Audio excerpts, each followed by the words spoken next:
നമസ്കാരം. ജാതക കഥകളിലെ 28ാമത്തെ കഥ നന്ദിയുള്ള തത്ത. ഗംഗാനദിയുടെ തീരത്ത് വളരെ വലിയ ഒരു അത്തിമരക്കാടുണ്ട്. അവിടെ ധാരാളം തത്തകളുണ്ട്. തത്തയുടെ രൂപത്തിൽ ജനിച്ച ബോധിസത്വനാണ് അവരുടെ രാജാവ്. വലിയ ധർമ്മിഷ്ഠനായിരുന്നു ആ തത്ത. നദിക്കരയിലുള്ള ഒരു അത്തിമരത്തിലായിരുന്നു ആ തത്ത താമസിച്ചിരുന്നത്. അവൻ ആ മരത്തിലെ പഴങ്ങൾ തീർന്നാലും മറ്റു മരങ്ങളിലേക്ക് തീറ്റ തേടി പോവുകയില്ല. ആ മരത്തിൻ്റെ ഇലയും മൊട്ടും തൊലിയുമൊക്കെ തിന്ന് ഗംഗാനദിയിലെ വെള്ളവും കുടിച്ച് കഴിയും. എന്നാലും അവൻ വളരെ സംതൃപ്തനും സന്തുഷ്ടനുമായിരുന്നു. തത്തയുടെ വിശുദ്ധമായ ഈ ജീവിതത്തെക്കുറിച്ച് ദേവന്മാരുടെ രാജാവായ ശക്രൻ ദിവ്യദൃഷ്ടി കൊണ്ട് അറിഞ്ഞു. അദ്ദേഹം അവനെ ഒന്ന് പരീക്ഷിക്കാൻ ഉറച്ചു. ശക്രൻ ദിവ്യശക്തി കൊണ്ട് ആ തത്ത താമസിച്ചിരുന്ന അത്തിമരത്തെ ഉണക്കി. അതിൻ്റെ ഇലകളെല്ലാം കൊഴിഞ്ഞു. പുറന്തൊലി ഇളകി. തടിയിൽ പോടുകളുണ്ടായി. ദ്രവിച്ച തടിയിൽ നിന്ന് പൊടി പൊഴിയാൻ തുടങ്ങി. എന്നിട്ടും തത്ത ആ മരത്തിൽ നിന്ന് താമസം മാറ്റിയില്ല. ഉണങ്ങിയ തടിയിൽ നിന്ന് പൊഴിയുന്ന പൊടി തിന്ന് ഗംഗയിലെ വെള്ളം കുടിച്ച് വെയിലും മഴയും കാറ്റുമേറ്റ് ആ മരത്തിൽ തന്നെ സംതൃപ്തനായി കഴിഞ്ഞു. അതു കണ്ട ശക്രൻ വിചാരിച്ചു, ഇത്രയേറെ കഷ്ടതകൾ വന്നിട്ടും ഈ തത്ത ആ മരത്തിൽ നിന്ന് പോകുന്നില്ലല്ലോ.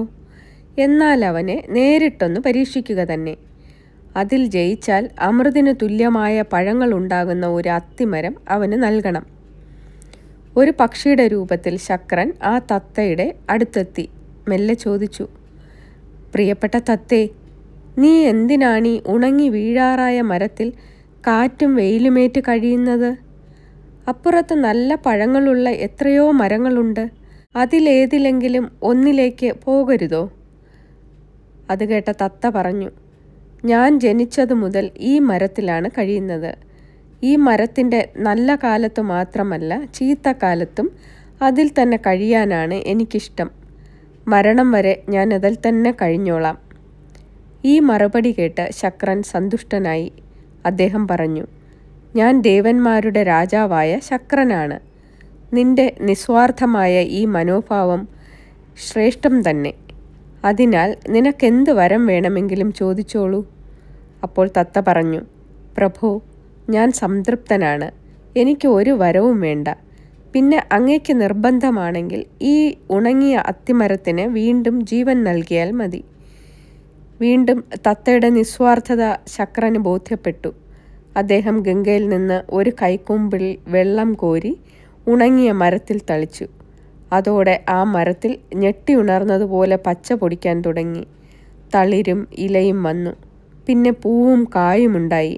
അങ്ങനെ ആ മരം നിമിഷങ്ങൾക്കുള്ളിൽ മരതകക്കുന്നുപോലെ ശോഭിച്ചു. അമൃതിന് തുല്യമായ പഴങ്ങൾ ആ അത്തിമരത്തിൽ ഉണ്ടാകട്ടെ എന്നുകൂടി അനുഗ്രഹിച്ചിട്ട് ശക്രൻ സ്വർഗത്തിലേക്ക് മടങ്ങി. നന്ദി.